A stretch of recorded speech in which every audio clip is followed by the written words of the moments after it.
Okay, happy Sunday racing, bayang karerista. Shoutout lang tayo saglit. Happy racing kay Boss Ronald Susim.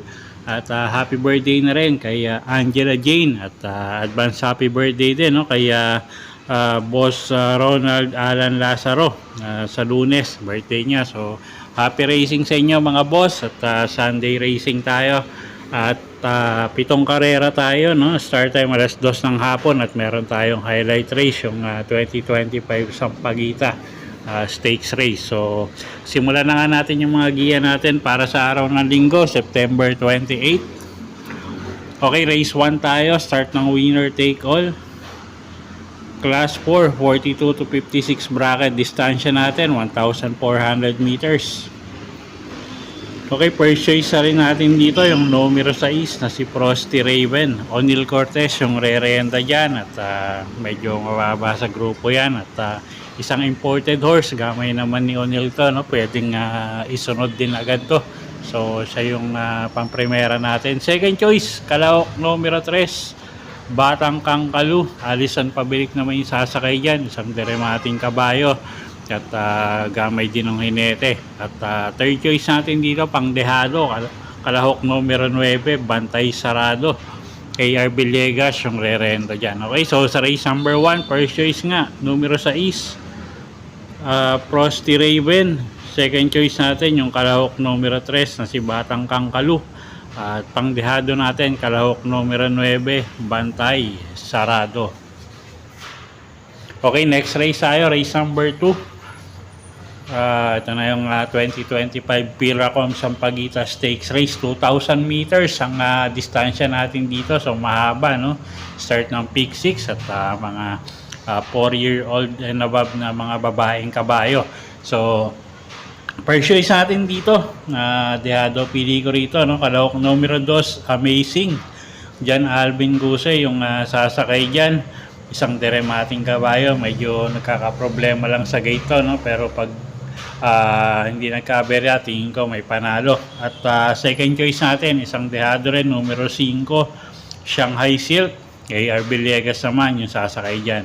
Okay, so sa race 2, Dehado pili natin dito, Kalahok numero 2, Amazing. At second choice natin, yung Kalahok numero 5, Shanghai Silk. So dagdag na lang kayo dyan kung may kursonada kayong iba dyan.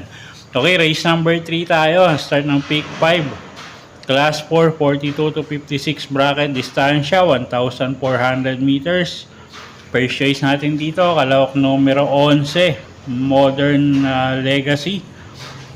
Pabs Cabalejo yung re-renta dyan. Medyo tingin ko malaki panalo niya, no? Isang deremating kabayo, baka mapabor yung distansya sa kanya. Second choice, yung Kalahok numero 9 na rin na si Warchip, couple entry with Club Habana. Medyo si Warchip medyo magaganda yung ipinapakita lately.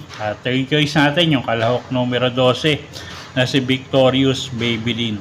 Okay, so sa race number 3, first choice nga natin, Kalahok numero 11, Modern Legacy. Second choice, Kalahok numero 9, couple entering Warchip at Club Habana. Third choice nga natin yung Kalahok numero 12 na si Victorious Babylin. Okay, race 4 tayo. Start ng peak 4, class 4, 42 to 56 bracket.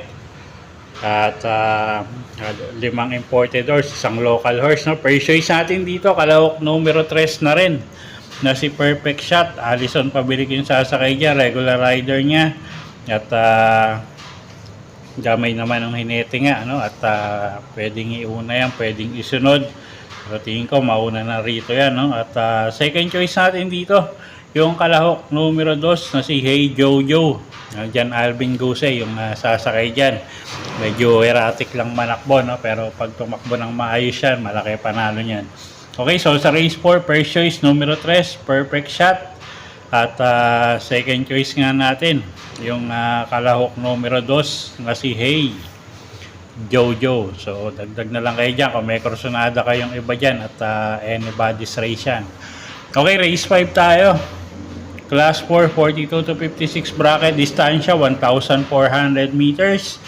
Okay, single ko na to, kalahok numero 3 na si Glenna Moon. Jan Paul Egose yung sasakay at napakagaan ng laban ngayon. No? Isang imported horse.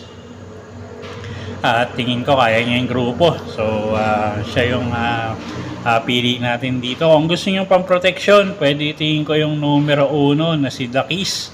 Elvin Abrea naman yung sasakay dyan. Magandang pang protection niya kung kursonada nyo. Okay, so sa race 5, single ko na nga to, kalahok numero 3, Glenna Moon. Kung gusto nyo pang protection, pwede yung kalahok numero 1 na si Dakis. Okay, next race tayo. Race number 6, penultimate race. Class 5, 17 to 41 bracket, distansya 1,400 meters. First choice natin dito, kalahok numero 2, Malabon King. JRD Ocampo yung sasakay dyan. Isang diremating kabayo, gamay ng hinete. At siya yung napipisil natin first choice dito. Second choice, kalahok numero 6, Advocacy.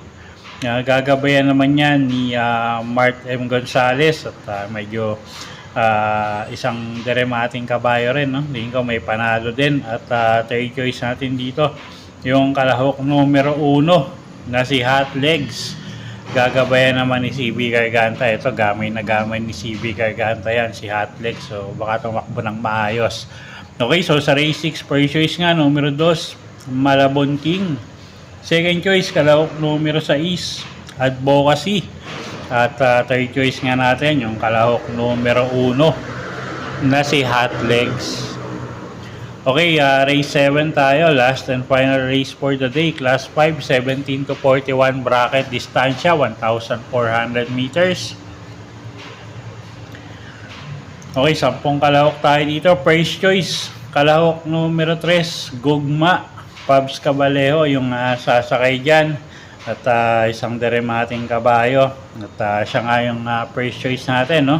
Second choice, kalahok numero 1 na rin na si Queen Ella. O'Neal Cortez naman yung sasakay dyan. Ito, isang matuling kalahok, no? At pag nauna, tingin ko malaki panalo niyan. At pwedeng pang dehado rito. Kalahok numero 5, Wildcat. Gagabayan naman ni A.R. Ramos. Okay, so sa race 7, first choice nga numero 3, Gugma. Second choice, kalahok numero 1, Queen Ella. Third choice nga natin, kalahok numero 5, Wildcat. Okay, so yun po yung mga giya natin para sa araw ng linggo, September 28, 2025. Sana po yung makatulong sa pagpili nyo ng mga tatayaang kabayo. Inuulit ko po, kayo pa rin po masusunod kung saan nyo itataya yung pinagpaguran yung pera. Good luck po at happy Sunday racing, bayang karerista.